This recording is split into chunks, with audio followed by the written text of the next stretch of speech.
paz seja convosco. Amém. Estamos meditando no tema ansiedade, subtema o cuidado de Deus. Finalizamos na semana passada, no segundo período, falando que o ansioso, ele ofende a Deus. Alguém pode dizer, por que fazer tanto estardalhaço por causa da ansiedade? Trata-se apenas de algo insignificante, algo que se refere apenas a mim, mas na verdade não é.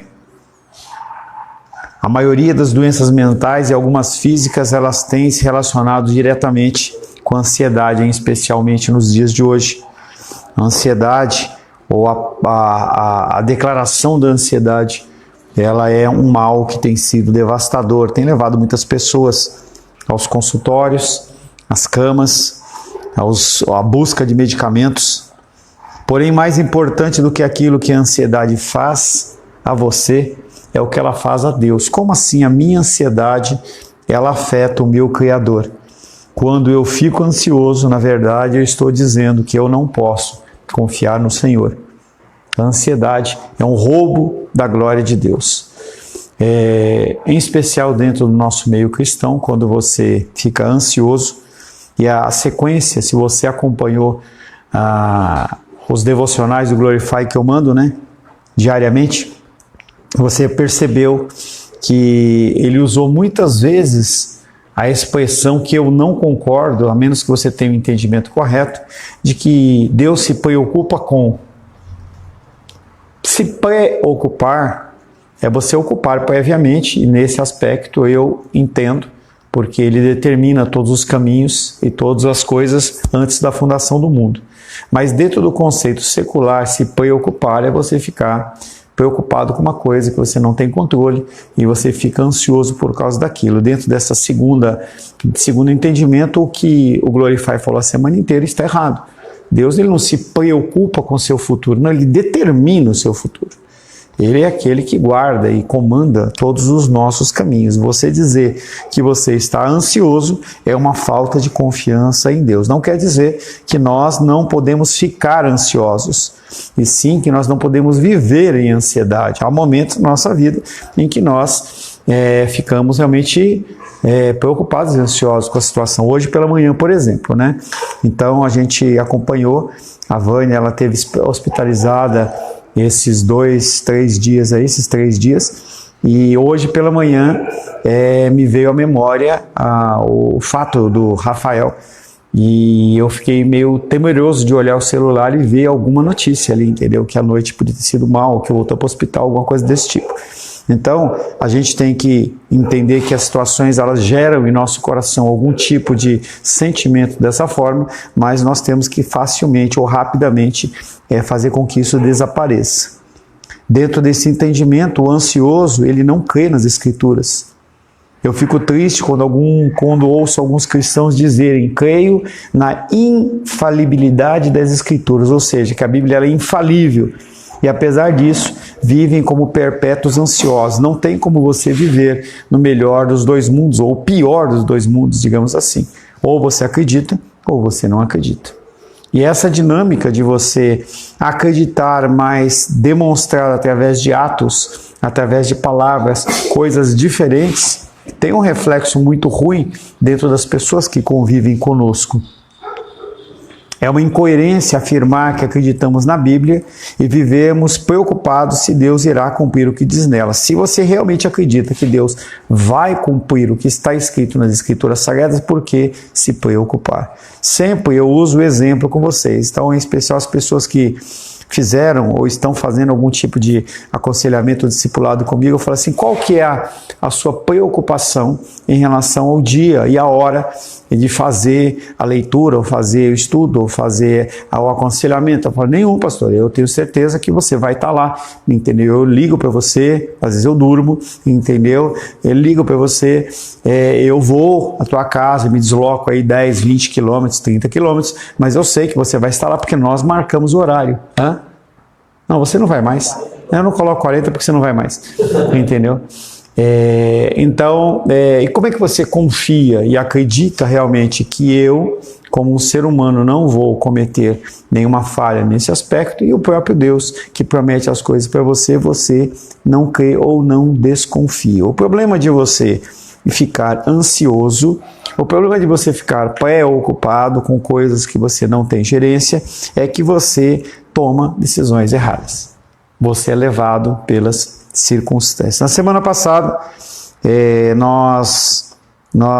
as pessoas que acompanham, né, viram que as criptomoedas, o Bitcoin, ele caiu de 107, 108, caiu para 100. E eu estava ali na porta da igreja, o Alice falando assim, olha, poxa, eu tinha tanto, agora eu tenho tanto, caiu 20, 30, 40%, entendeu?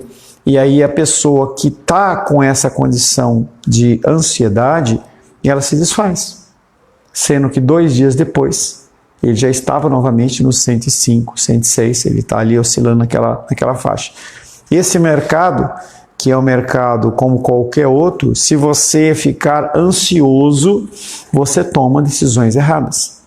Então a gente vê vocês com os eventos, com as datas comemorativas, se você não fizer uma boa estimativa, não através da sua emoção, mas através do que é o real, montar um plano, alguma coisa desse tipo, o que vai acontecer é que você vai subestimar e você não vai lucrar como você gostaria, ou como deveria, ou você vai superestimar e você vai ter um prejuízo em relação àquilo. Porque se você não está dentro de uma faixa correta, se você toma uma decisão errada, o que acontece é que você leva algum tipo de prejuízo. O ansioso, ele é levado levado pelas circunstâncias. Quando nós ficamos ansiosos, estamos nos deixando levar pelas circunstâncias e não pela verdade de Deus. Todas as situações, elas têm que ser mensuradas através das Escrituras Sagradas. Se você tem as Escrituras gravadas dentro do seu coração, o que vai acontecer é que mais rapidamente você vai conseguir alcançar esse conhecimento para que você possa pautar a sua decisão naquilo. Se você é uma pessoa que lê as Escrituras ou participa de cultos com uma frequência menor, dificilmente ou tardiamente você vai conseguir acessar aquelas informações, e não acessando aquelas informações você toma as decisões baseado no quê?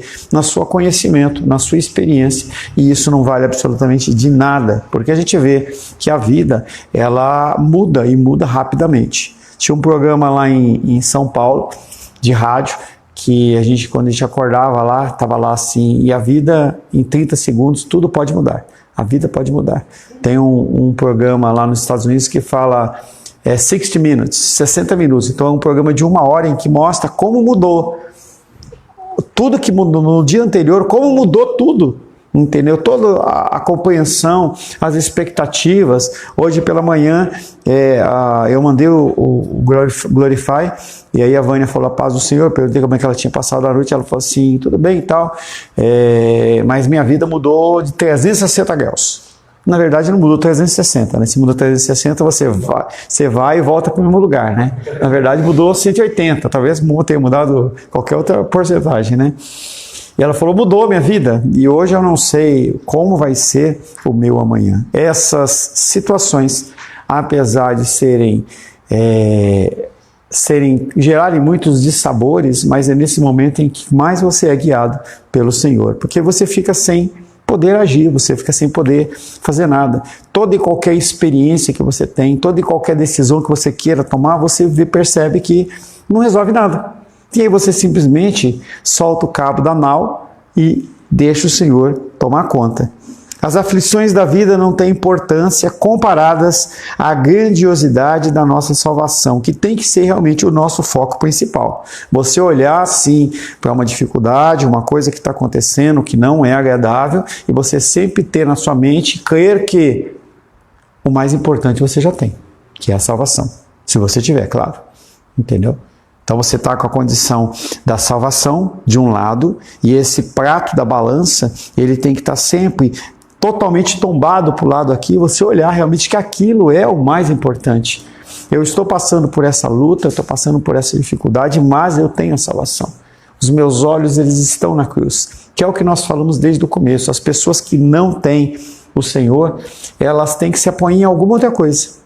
Ou em alguma filosofia humana, ou você vai fazer uma meditação, ou você vai ficar falando lá num seminário lá de autoajuda, ou você cai por uma condição medicamentosa. Alguma coisa você tem que fazer para você lidar. Ou você vai comprar, ou você vai colocar a sua vida em foco em qualquer coisa, menos naquilo que realmente resolve. Jesus quer que compreendamos que não faz sentido crer que Deus pode nos salvar do inferno eterno, mas que não pode nos ajudar nas situações que enfrentamos na vida. História, assim, como o senhor falou, acontece muito comigo lá, né, na luta. Assim aqui eu treinei, me ajudou a controlar a ansiedade, lógico que ajuda a controlar, mas aí eu falo, ó, isso não é tudo. Você vai ser por enquanto, daqui a pouco vai voltar de novo. A única coisa que pode te preencher totalmente, aí eu vou falar. Mas aí que está o grande engano. Não é que a luta ela vai fazer a pessoa controlar a ansiedade, que é o que você está falando implicitamente. O que acontece é que a luta, como qualquer outra coisa, seja lícita ou ilícita, vai simplesmente tirar o foco da sua mente em relação àquele problema. Então, se a pessoa ela começa a fazer luta, o que vai acontecer? Ela vai dedicar a energia, o foco dela àquilo, mas a partir do momento em que ela dominar, ou que aquilo passar a ser uma coisa mais comum, o foco dela volta novamente para o problema. Quando uma pessoa ela vai no hospital, é feita uma triagem exatamente para ver qual que é o problema da pessoa. A pessoa está com problema de pressão, a pessoa está com sangramento, o que é que a pessoa tem? E aí o foco é aquele. Mas depois daquilo tem que se buscar o quê? A causa daquilo. Porque se você não buscar a causa daquilo, o que vai acontecer é que novamente aquilo retorna, é cíclico. O problema da ansiedade nos dias de hoje é que ela é cíclica. Naquele momento, eu fui lá no shopping e gastei R$200, R$300, comprei não sei o que, fiz uma viagem, comprei não sei o que, fui comer num restaurante legal, logo depois aquilo passa. É o efeito das drogas, você sobe e não é que a pessoa desce abaixo, ela volta para a condição que ela estava. E ela novamente usa a droga, ou ela utiliza do álcool, ou como uma coisa lícita, ela vai para a luta. Ela vai lá, olha para o saco, viu Moisés fixando os sacos lá, ela vai lá dar um soco no saco, pá, pá, pá, pá, pá. Ela se exaure fisicamente. Naquele momento, ela não tem energia para aquilo, mas quando ela tiver, ela volta. As aflições da vida não têm importância comparadas à grandiosidade da nossa salvação. Jesus quer que compreendamos que não faz sentido crer que Deus pode nos salvar do inferno eterno, mas que não pode nos ajudar nas situações que enfrentamos na vida. Efésios capítulo 1.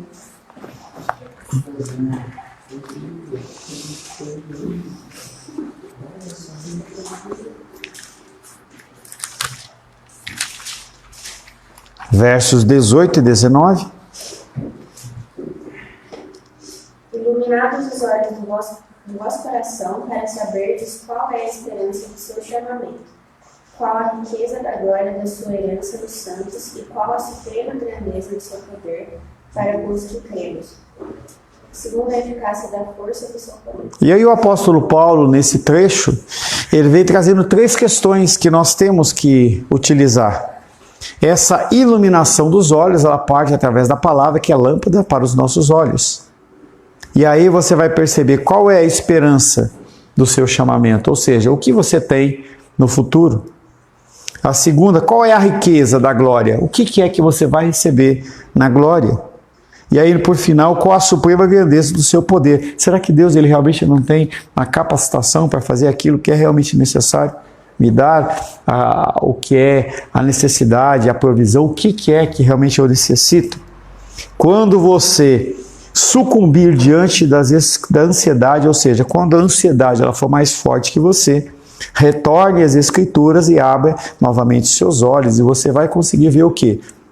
Essa luz, a riqueza do prêmio e o poder do Senhor para poder te tirar da ansiedade. O ansioso, na verdade, ele não confia em Deus. Quando estamos ansiosos, não estamos confiando em nosso Pai Celestial. Isso é complexo. Porque como que nós vamos crer que nós vamos passar a eternidade ao lado do nosso Deus? Nós vamos ter realmente todos os livramentos se nós não confiamos nele. O que é confiar? Confiar é descansar. É aquela passagem que a gente já trabalhou, que fala que se você não for como uma criança, você não herdará o reino de Deus.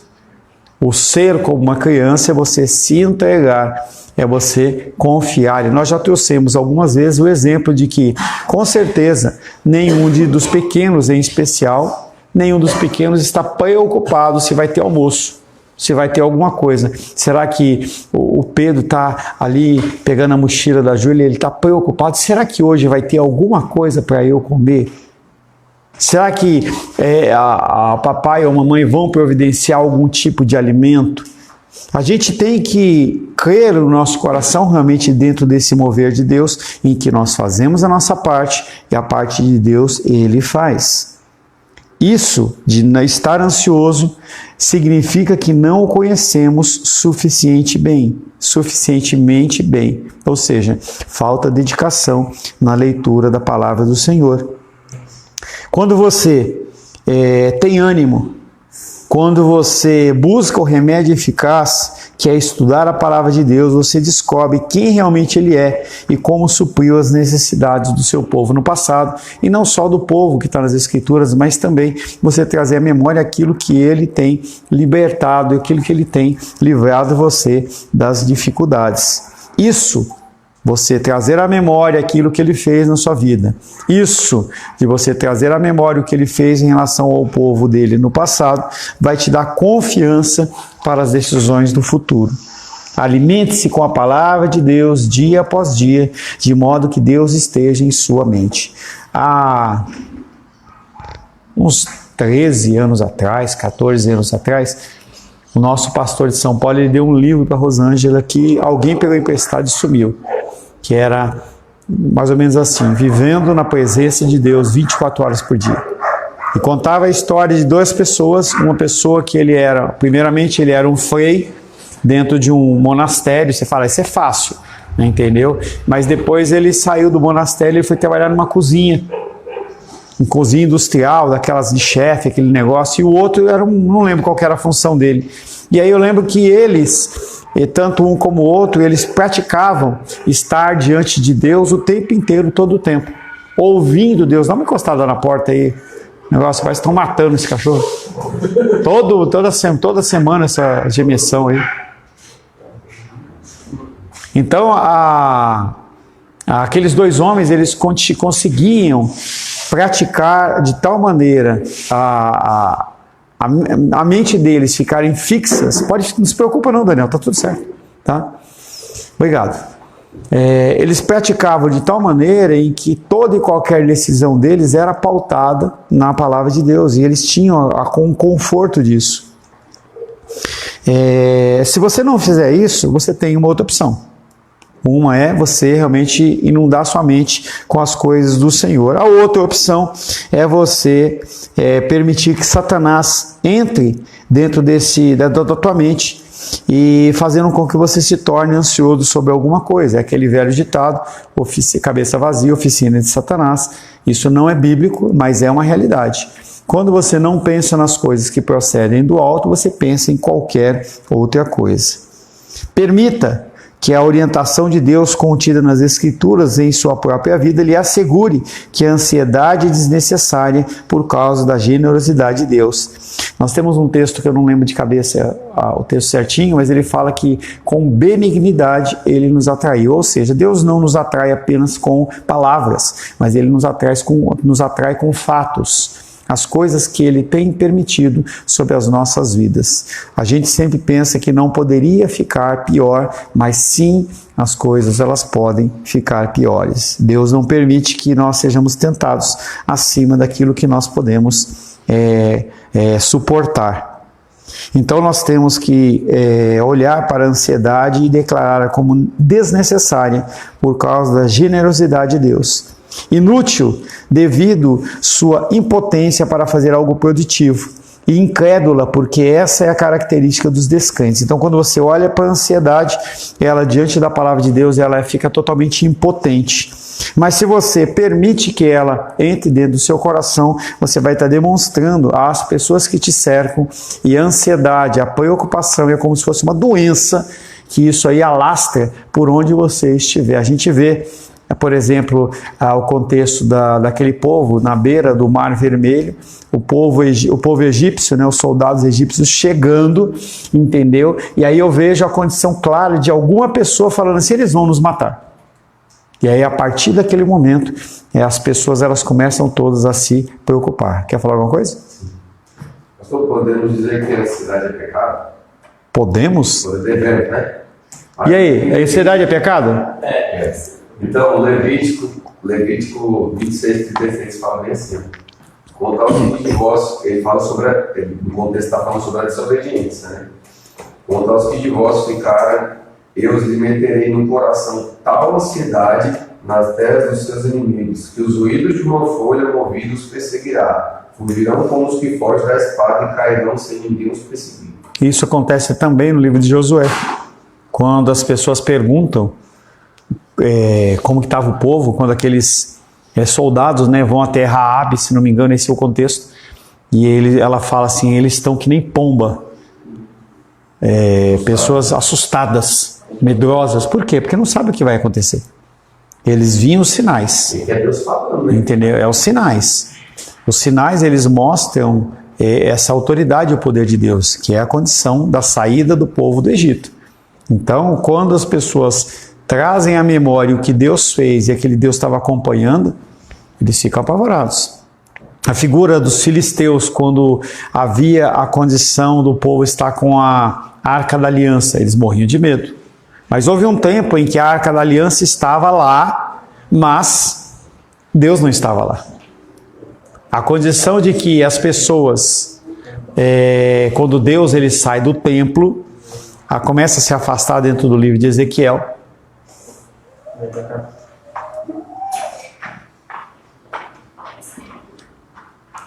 Quando lá no fim, no contexto do livro de Ezequiel, a gente vê a figura de Deus saindo do templo, e aí, apesar de ter o templo, apesar de ter a Arca da Aliança, apesar de estar todo o contexto ali, era um contexto oco. Pessoas que não colocam em prática o seu cristianismo, eles são ocos, como Jesus falava dos fariseus. Vocês são como sepulcros caiados. Pessoas que têm uma estrutura que parece cristã, mas que não tem nada demais, ela é vazia. A ansiedade é insensata por causa do nosso futuro. Mateus capítulo 6, 34. Novamente nós vamos ler esse texto.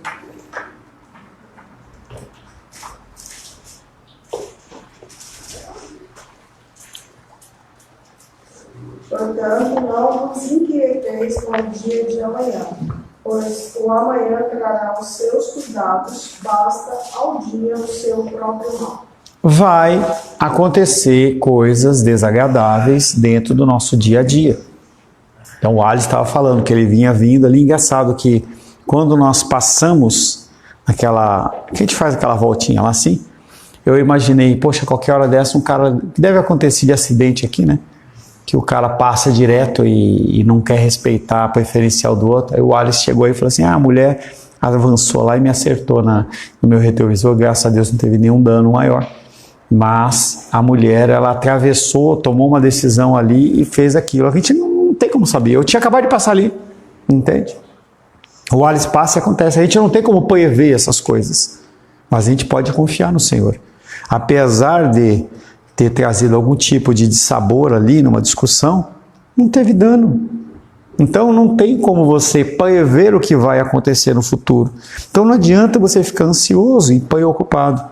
Você pode criar a maior estrutura possível, financeira, organizacional, o que quer que seja. Mas se Deus não estiver no negócio, não resolve.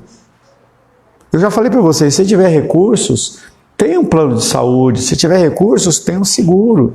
Mas essas coisas não são as coisas que nos sustentam. Muito embora todos tenhamos problemas, no tempo certo eles são resolvidos. Apenas cuidem deles à medida que chegarem, pois não há como resolvê-los antecipadamente, porque a cada dia tem o seu mal. Eu não tenho como administrar e pensar, poxa, eu posso fazer algum tipo de previsão? Devo. Devo, como administrador do meu lar, pensar sim, independente do nível que está. Então, o Pedro começou a trabalhar, a Luísa está trabalhando, então recebe o salário. Pô, o que fazer com esse dinheiro? Como usar isso aí de uma maneira sábia? Se você não sobreviver, se você não fizer um plano, você vai apenas sobreviver, você não vai conseguir desfrutar daquilo que você plantou. Mas se você exagerar, você vai ficar sem recursos. Deixa ela quieta, olha. Para de cutucar a menina. Entendeu? Se você não fizer planos, você não vai conseguir lidar com a situação, com as coisas que vêm. Mas os problemas eles vão vir, eles vão acontecer. E conforme o problema aparecer, você resolve. A provisão para o amanhã é boa, mas a ansiedade pelo que há de vir é pecado. Porque Deus é o Senhor do amanhã, como é o de hoje. Lamentações, capítulo 3, verso 23.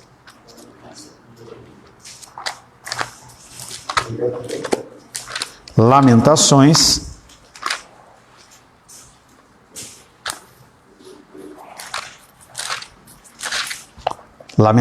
e depois de Jeremias, tá?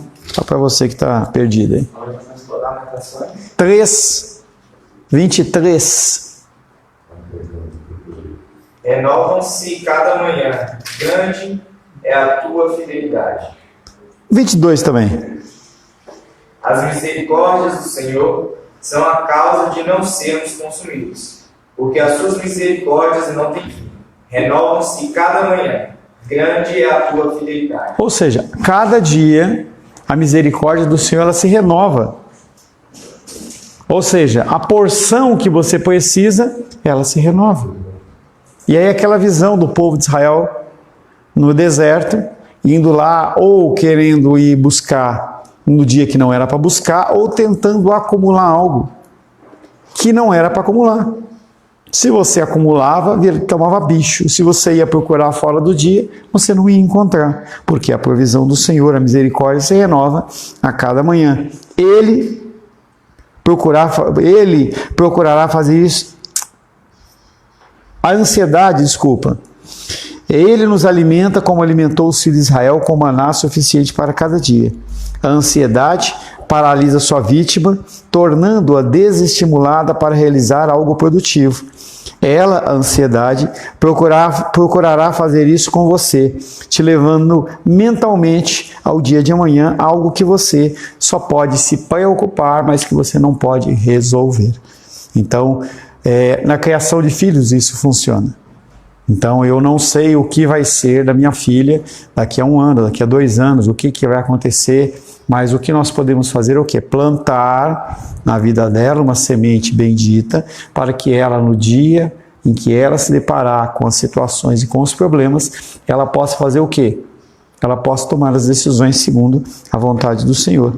Recuse-se a continuar no caminho da ansiedade. Recuse-se a continuar andando no caminho da ansiedade. O Senhor diz que você tem o suficiente para esse dia. Alguém do nosso meio, talvez você que esteja aí, está faltando aquilo que nós falamos sempre, um teto para você sobre a sua cabeça? Vestuário, alimentação, transporte, lazer, salvação em Cristo Jesus? A resposta é não, ou seja, nós já temos aquilo que nos é suficiente. Aplique os recursos disponíveis nesse momento para as necessidades de hoje, senão você não encontrará alegria. Se você, tendo recurso, você não utilizar para ser feliz hoje com sabedoria, o que vai acontecer é que você vai ficar eternamente amargurado. Você nunca vai ver o teu labor gerando algum tipo de coisa. Para um filho de Deus, a falta de alegria é um pecado.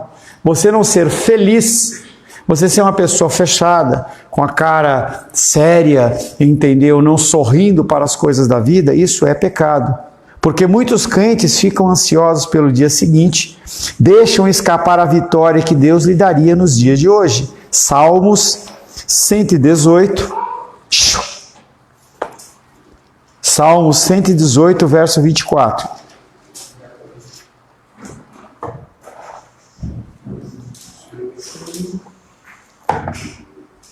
Tá? 118, verso 24. Este é o dia que o Senhor fez, regozijemos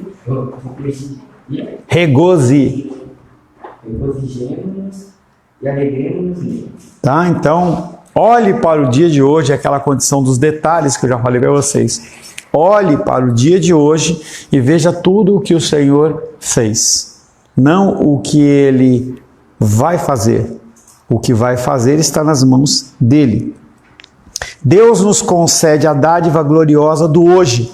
Vivamos na luz e plena alegria nesse dia, usando os recursos que Deus nos provê. Não quer dizer que é para você utilizar todos os recursos que Deus deu na sua mão. Eu vou torrar tudo, porque como Deus me dá a porção a cada dia, então eu tenho 10, 5, 1 mil, eu vou gastar tudo, porque Deus ele vai me dar de novo. Muitas igrejas trabalham dentro dessa premissa e isso está totalmente errado. Nós somos despenseiros. O que é um despenseiro? O despenseiro dentro da nossa casa é onde você coloca lá o alimento que você esqueceu de trazer para a casa do Senhor, para abençoar, entendeu? O alimento está lá, guarda o feijão, guarda o arroz, guarda o azeite, guarda o milho, sei lá o que lá. Então está lá, entendeu? Despenseiro é aquele que guarda. Você é o despenseiro das coisas do Senhor. O Senhor ele derrama sobre a sua vida de alimento, ele derrama sobre a sua vida de provisão, e aí você consome aquilo com sabedoria. A pessoa que não tem controle da alimentação, ela vai lá e tem que comer tudo. Estávamos vendo uma série ontem que um rapaz, ele estava sendo julgado, quando ele foi solto, a mãe dele falou assim, eu não sabia o que você queria, eu fiz macarrão e fiz um bife. Tal, e eu não sabia qual dos dois você quer. Ele falou assim, não, eu quero os dois. Ele ia comer dos dois, ia comer tudo. Na verdade, não ia precisar daquilo, ele ia comer mais do que era o necessário, mas era um desejo apenas do coração. Então nós temos que olhar para o dia de hoje como algo que é para o dia de hoje, e nós temos que aproveitar esse dia. Deus nos concede a dádiva gloriosa do hoje. Vivamos na luz e plena alegria nesse dia, usando os recursos que Deus nos provê. E eu tenho batido nessa tecla incessantemente há anos. Olhe para as pessoas não com uma mensagem, não com uma figurinha, mas ligue para a pessoa, converse com a pessoa, esteja presente, abrace, beije. Falei com a Vânia, falei, Vânia, sei que você não pode vir, queria que ela viesse. Ela falou, não, estou de repouso, estou com saudade de dar um abraço na minha ovelhinha. Ela falou, eu também, mas eu não posso, entendeu? Então a gente tem que usar as condições de demonstrar o amor ou demonstrar a benignidade em relação às pessoas no tempo que é disponível para nós, porque pode ser que no outro momento não haja esse tempo.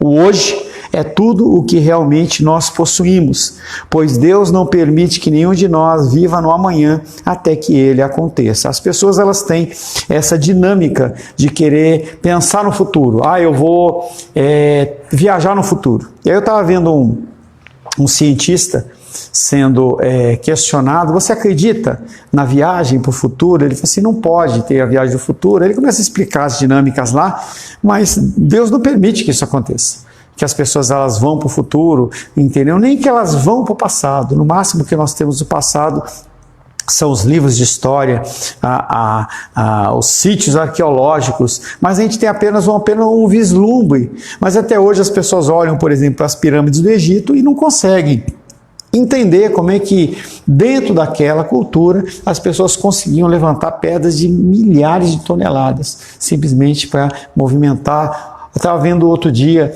a condição do Império Romano construindo um aqueduto, ou seja, um lugar para transportar água para as colônias mais distantes. Você olha e fala assim, que obra de engenharia.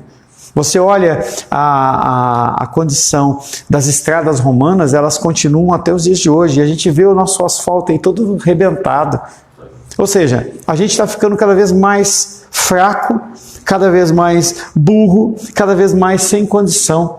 E a gente está com toda essa tecnologia, a gente acha que a gente está muito, muito, muito sábio. Se nós não nos apoiarmos dentro do conhecimento de Deus, li essa semana sobre a condição de Salomão, que ele era um homem com a sabedoria em que, no texto que eu estava lendo, a rainha de Sabá, ela sai da região dela com um monte de perguntas para ser feita e chega lá e ela fala assim, o que você sabe é muito mais. E a sabedoria, o que é a sabedoria de Salomão? Nada. Diante de Deus, nada. Então, se nós apoiarmos o nosso entendimento dentro daquilo que Deus está fazendo, dentro do que Ele pode fazer, vai ser muito melhor, muito mais confiável. Jay Adams, que ele é o pai do aconselhamento bíblico, é o homem que começou a escrever sobre a condição da psicologia versus o aconselhamento bíblico. Ele era tanto um como o outro, e ele por muitos e muitos anos, eu acho que ele não está mais vivo, por muitos e muitos anos ele sempre ganhava o melhor psicólogo, porque ele aplicava as leis divinas de Deus. E as pessoas tinham uma bronca muito grande, porque ele apresentava os melhores resultados. Ele escreveu que amanhã pertence sempre a Deus. É algo que a gente deveria ter no nosso coração. Amanhã, o que eu posso fazer para amanhã? Se eu puder fazer alguma coisa, eu faço, mas eu não posso fiar a minha vida em relação apenas a isso. Vamos parar por aqui.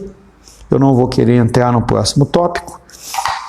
Nós temos mais um pouco de material para trabalhar, que vai ser distribuído para o segundo período. Como nós começamos um pouquinho antes, eu vou encerrar por agora.